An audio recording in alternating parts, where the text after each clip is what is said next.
그런데 그로부터 얼마 후인 1780년 3월 정조가 궁에서 또 결혼식을 올립니다. 바로 왕실 어른들이 간택해서 뽑은 두 번째 간택 후궁 화빈 윤 씨였습니다.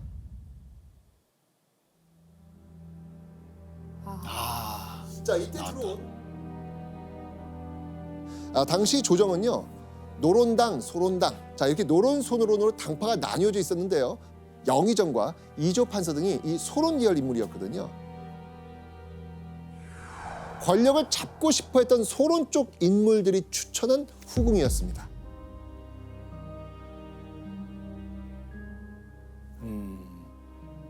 자, 그럼 이번엔 후사를 갔는데 성공할까요? 성공 안 했을 것 같아요. 성공합니다. 오! 야. 정조와 합궁하고 2개월이 흘렀을 무렵 화빈윤 씨가 임신을 한 겁니다. 태기가. 네. 그렇게 1781년 1월 임신 9개월 차 된 화빈윤 씨를 위해 산실청이 세워집니다. 그렇지. 화빈의 배는 점점 불러왔고요. 왕실과 조정의 기대는 계속 부풀어 올랐겠죠. 한 달 후 모두의 눈과 귀가 화빈윤 씨의 궁으로 향합니다. 그렇죠. 아들인지 딸인지 궁금하겠다. 그런데 화빈윤 씨의 궁에서 아기 울음소리가 들리지 않습니다. 놀랍게도 화빈윤 씨가 아이를 낳지 않은 겁니다. 화빈의 몸에는 출산의 기미가 전혀 없었어요. 왜요? 아마 그 화빈윤 씨가 그 압박감, 부담감이 너무 심해서 아마도 상상 임신을 한 것 같습니다. 근데 상상 임신에도 배가 불러요? 네, 부르죠. 그래요? 네. 맞아요. 근데 산실청이 설치됐다는 거는 내의원에서 진단을 끝냈다는 얘기기도 하잖아요. 네. 응. 그런데 문제는 그 뒤에 기록이 뭐 사산을 했다, 유산을 했다, 혹은 출산을 했다 기록이 하나도 없어요. 아니. 그런데 참 황당한 게요. 소론 쪽에서 무려 30개월이나 산실청을 계속 유지를 하게 됩니다. 태어날 거야, 태어납니다. 곧 태어납니다, 이렇게. 야, 이거는 당시 이 정조의 후계 문제가 얼마나 심각했는지 또 암투가 심각했는지를 알 수 있는 장면입니다. 너무 신기하다. 화빈윤 씨는 10개월 이후에도 아이를 낳지 못했습니다. 야, 이거는 아이 울음소리는커녕 화빈윤 씨의 궁은 적막하기만 했죠. 아이고. 또다시 기대가 바스라진 정조나 왕실 어른들은 한숨을 푹 쉴 수밖에 없었습니다. 아하. 그런데 그로부터 1년이 훌쩍 지난 1782년 9월 7일 궁을 흔들어 놓는 엄청난 일이 생깁니다. 우렁찬 아이의 울음소리가 울려 퍼진 겁니다.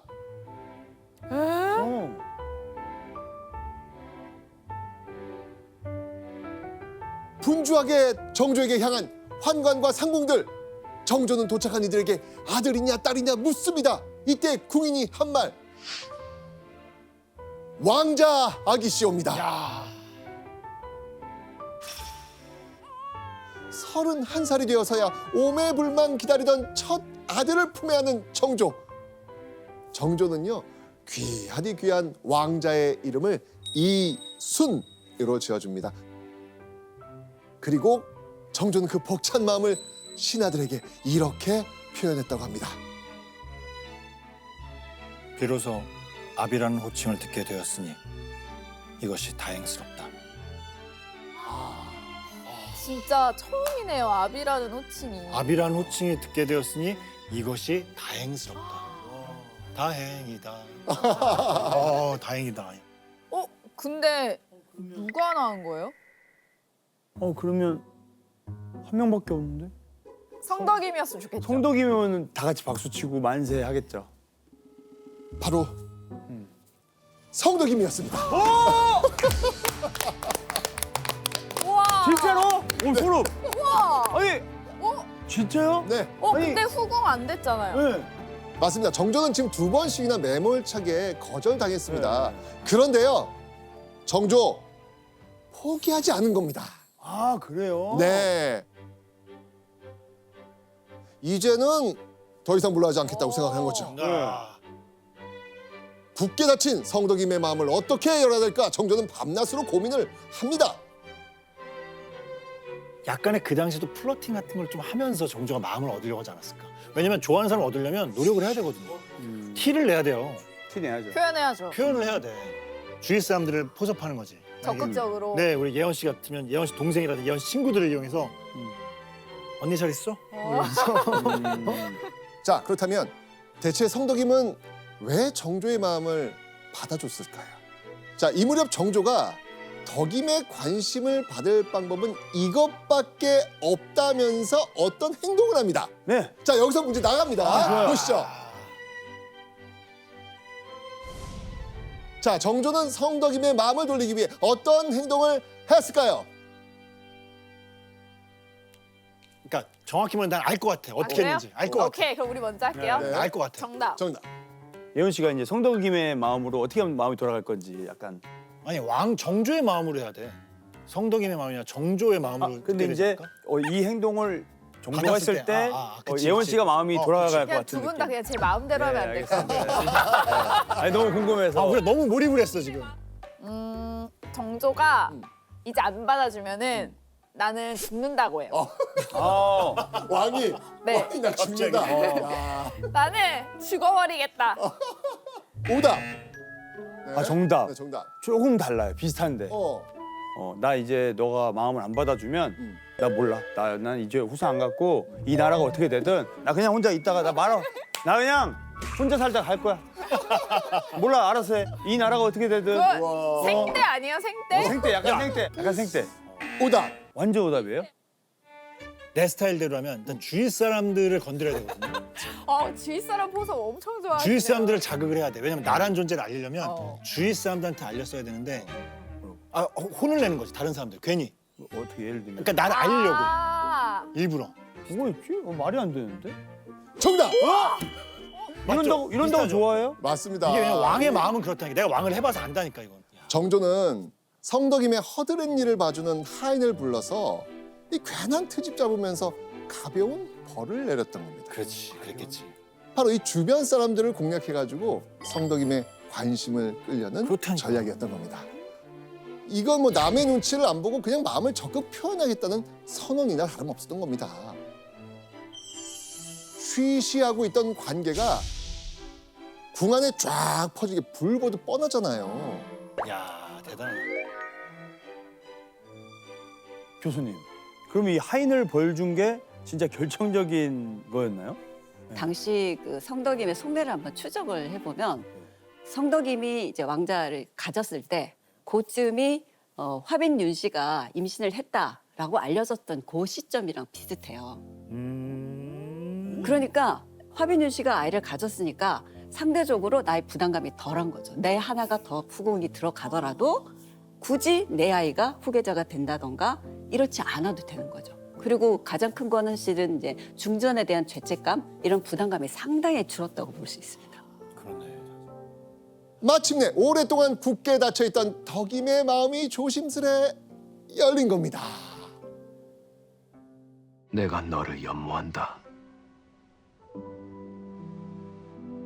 너는 나를 연모하지 않아도 좋아. 그저 내 곁에만 있어준다면 대답해다오. 내가 정말 이 손을 놓아야 하는지 말해다오.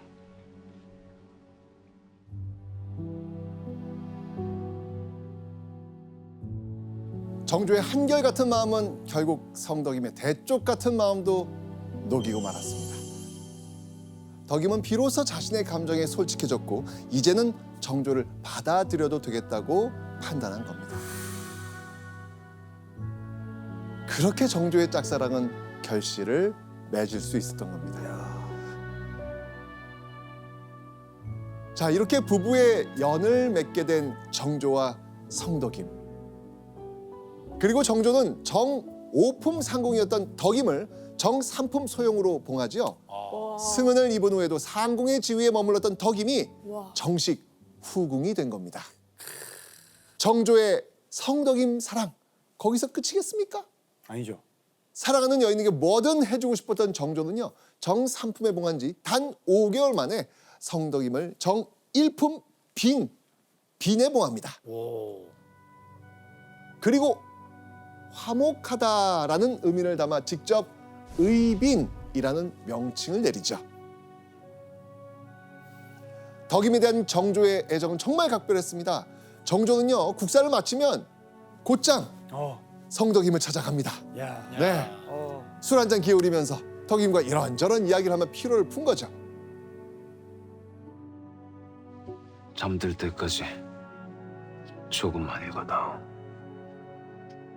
네 목소리가 듣고 싶어. 성덕임이 읽어주는 책을 듣기도 하고 직접 한 요리를 먹기도 했다고 합니다. 아, 너무 좋았겠다. 두 사람의 그 알콩달콩 참기름 신혼생활 게다가 둘 사이에 아들까지 생겼으니 또 아들이에요. 정조는 뭐 더할 나위 없이 행복했겠죠. 또 아들. 첫 번째 왕자. 그러니까요. 왕자잖아, 왕자. 첫 번째 아들을 안겨준 게 성덕입이네요. 그러니까. 그러니까요. 어우 야. 아니 저희가 역사 여행 떠날 때 항상 막 죽고 죽이고 배신하고 막 그러니까. 그런데 이때 하면서 맨날 했는데 어우 너무 뭐 지금 화목하고 행복해요. 20년간의 사랑의 결실이 네. 아들까지 태어나서 거기서 알콩달콩 밥도 해 먹고 와. 오. 야, 걸레에서 이게 말도 안 되는 또 아들 아들 얼마나 예뻐. 원자 책봉하고. 그 아빠를 바라보는 그 원자의 모습이 기록으로 남아 있거든요. 오. 요거 한번 예원 씨가 한번 읽어주시죠. 아이고. 저 뭐라고 했을까?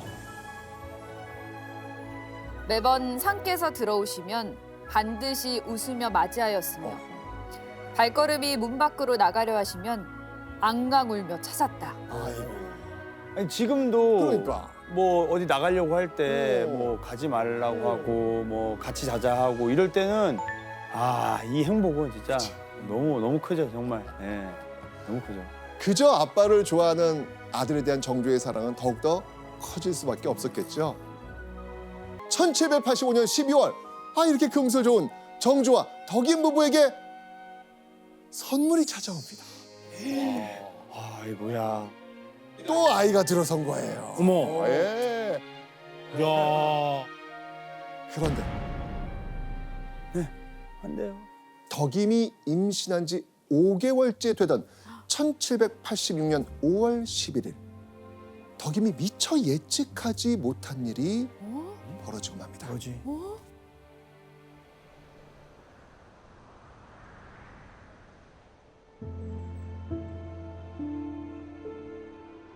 우리 아가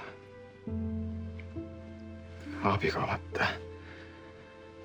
눈 좀 떠보거라.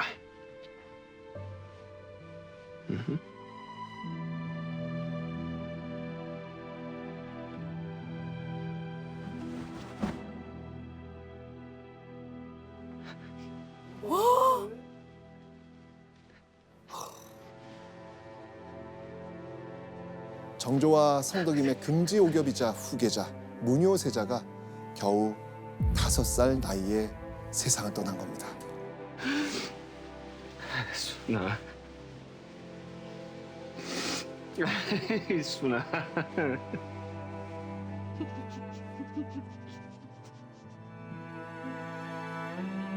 말도 안 돼.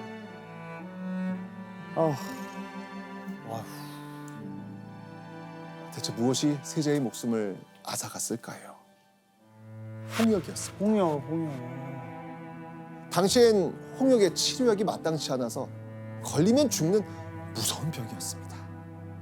그 홍역이 조선 전역에 돌았는데 군까지 침투해서 결국 문효세자의 목숨마저 앗아간 겁니다. 귀하게 얻은 처다들의 황망한 죽음에 넋을 잃은 정조. 당시 정조의 심경 한상진 씨가 좀 읽어주셨으면 좋겠습니다.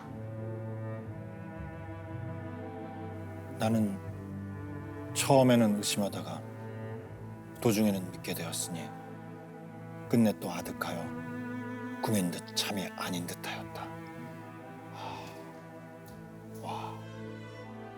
정조는 도무지 아들의 죽음을 믿을 수가 없었던 겁니다. 뭐 말로 어떻게? 그렇다면 아들을 잃은 성덕임은 또 어땠을까요? 그래도 임신 중이지 그러니까요. 않았어요. 맞습니다. 5개월 차인데 지금. 이때 아들의 죽음을 맞닥뜨린 성덕임의 모습을 보고 궁한 사람들이 괴상하다라고 하면서 수군수군 됐다고 합니다.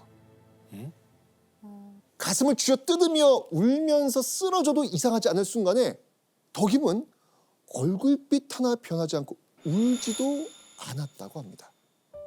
자, 예원 씨가 그 기록 한번 읽어주시죠. 몸은 제 것이 아닙니다. 만약 정에 끌려 방자하게 마음대로 슬퍼하며 제가 스스로 돌보지 않는다면 나라에 죄를 짓는 겁니다. 유산이 될 수 네. 위험하니까. 유산이 될 수도 있으니까. 덕임은 왕의 아이를 품고 있는 자신의 몸은 나라의 것이다. 그런 상황에서 감정을 추스르지 않고 마음대로 슬퍼하는 건 이거 나라의 죄를 짓는 일이라고 야. 생각을 한 겁니다. 그 다음 후사를 생각해서 그렇죠. 맞습니다. 울지 않은 거네요. 맞습니다. 더욱 마음 아팠던 건 사실 덕임은 아들이 아플 때 곁에 가보지도 못했거든요. 왜였을까요? 임신 중이니까 뭐 그렇게. 건강에 위협이 될 수 있잖아요. 맞아요. 그렇죠. 아플 때 한 번 안아주지도 못하고 얼굴 한 번 못 보고 아들을 떠나보낸 덕임은 왕실을 위해 국가를 위해 아이를 무사히 낳아야 한다는 일념으로 슬픔을 삼키고 누르면서 버틴 겁니다. 부모라면 이게 그럴 것 같아요. 겉으로 티를 안 낸 거지 속으로는 아마 다 찢어지고 그리고 하나하나가 다 그냥 내 탓인 것 같은 생각할 것 같아요. 그 무렵 슬픔에 잠겼던 정조는 신이 마음을 추스르고 아들의 장례를 준비합니다. 아, 생각하고 싶다. 정조는 사랑하는 아들을 궁궐 가까이에 두고 싶어서 오늘날 서울 용산구에 있는 효창공원 자리에 묘를 조성합니다. 그곳의 이름이 바로 효창묘. 효성스럽고 번성하다라는 뜻이었죠.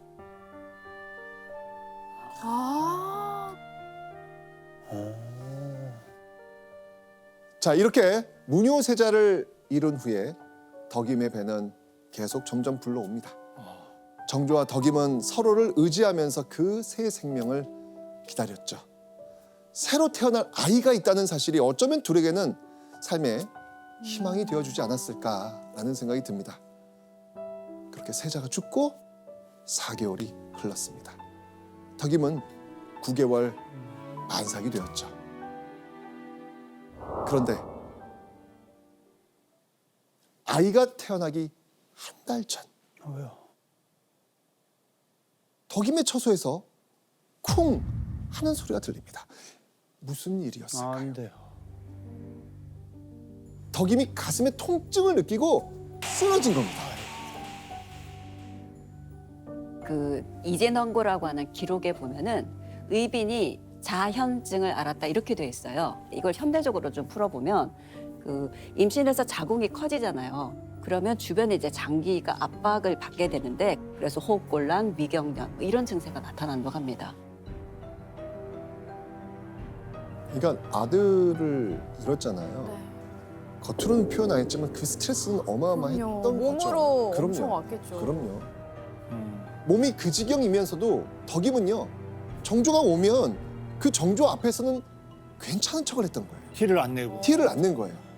아이고. 정조 앞에서는 늘 말끔하게 차려입고 온화하게 웃으며 맞이했던 겁니다. 안 돼, 제발.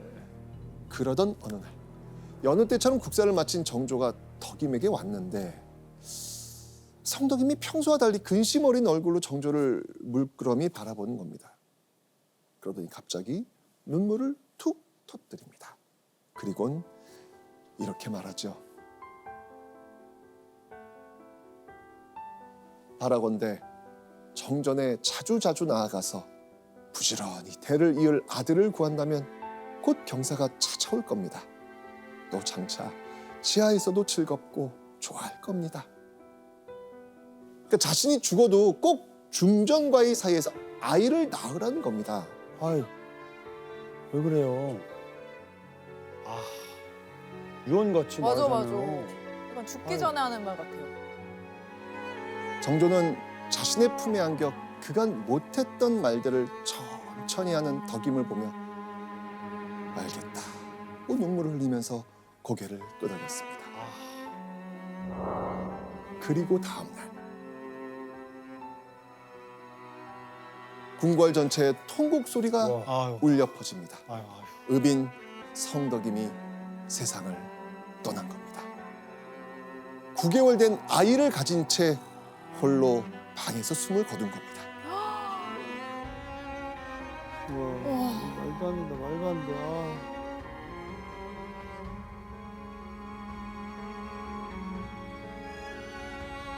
덕임아. 덕임아. 덕임아.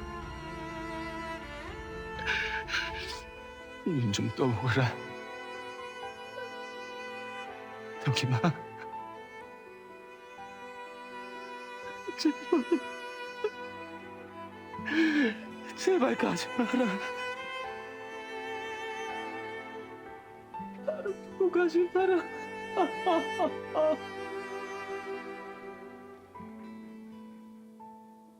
불과 4개월 사이에 무녀세자를 잃고 또 사랑하는 덕임마저 잃은 정조. 덕임은 물론 그 뱃속의 아이도 구하지 못했다는 슬픔이 가득했겠죠. 그렇게 시간은 흘러 12월 덕임의 묘자리를 정해야 될 때가 왔습니다. 이때 정조는 대신들이 깜짝 놀랄 명을 내렸죠. 대체 어떤 명이었을까요? 문효의 묘와 백보 거리로 빈의 소원을 따른 것이다. 성덕임이 아들 문효세자와 함께 묻히고 싶다는 유언을 남겼던 거예요.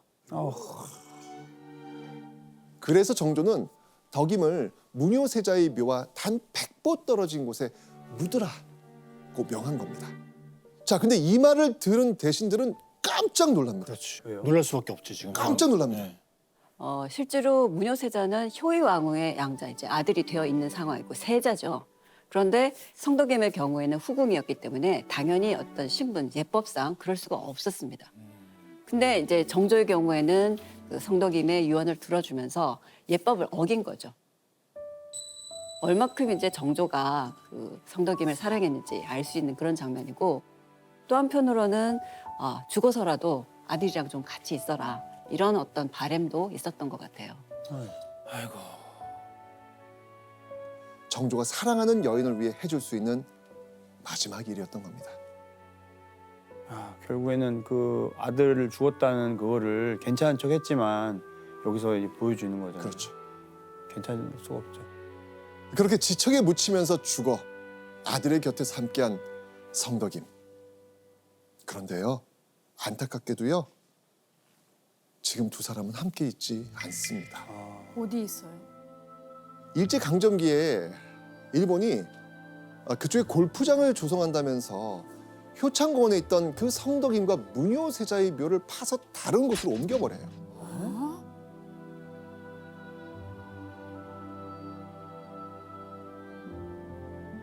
지금은요, 고양시 서상릉에 각각 묻혀 있는데요.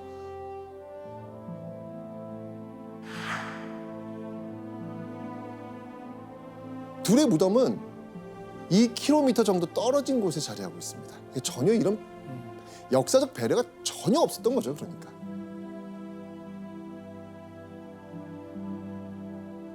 자, 그런데 여러분들, 1786년 정조가 덕임을 묘지에 묻기 전에 큰 결심을 한 게 있습니다. 바로 덕임과 함께했던 순간들, 덕임의 모습을 글로 남기기로 한 거예요. 와. 덕임이 얼마나 훌륭한 사람이었는지 후대도 알기를 바랬던 것이죠. 정조는 홀로 방에 앉아 덕임에 대해 한자 한자 적어내려갑니다. 그렇게 적은 글은 덕임을 묻는 날 묘지명으로 함께 묻힙니다. 그 글이 바로 어제 의빈 묘지명입니다. 너는 멀리 떠났다. 너를 데려올 방법이 없고 다른 사람을 보내 물리칠 방법도 없다. 이로써 느끼니 참 슬프고 애달프다. 나는 저승도 갈 수 없다. 너를 생각하면 애통하고 슬프도다.